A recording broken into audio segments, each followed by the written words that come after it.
السلام عليكم ورحمة الله وبركاته. موضوعنا maanta wuxuu ku saabsiisan yahay talooyin kooban oo ku iftiiminaya nolosha. Ku soo dhawaada muuqaalkeena maanta.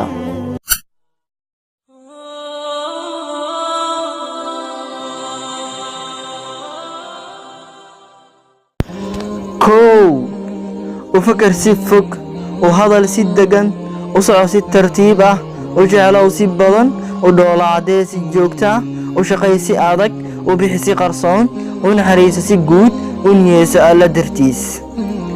labo noqo qof aadaab leh goortii aad madax tahay. noqo qof aamus badan goortii aad caraysan tahay. ahaw qof daacad ah goortii aad sabool tahay. ahaw qof si fudud u noolaada goortii aad dhaqaalo badan haysato. 3 ha u ooyin shalay waa la soo dhaafay. ha ka walwalin mustaqbalka lama gaarin weli. u nooloo maanta kana dhiga maalin qurux badan. 4 qofka ku jecel ha nicin. qofka ku caawiya ha ilmaamin. qofka ku aaminay ha qiyaamin.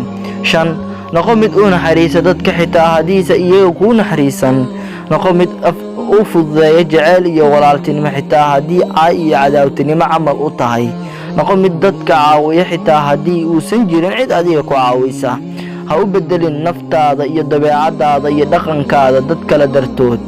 adkay oo xooji xiriirka adiga iyo Allah subxaanahu wa ta'aala idinka dhaxeeya.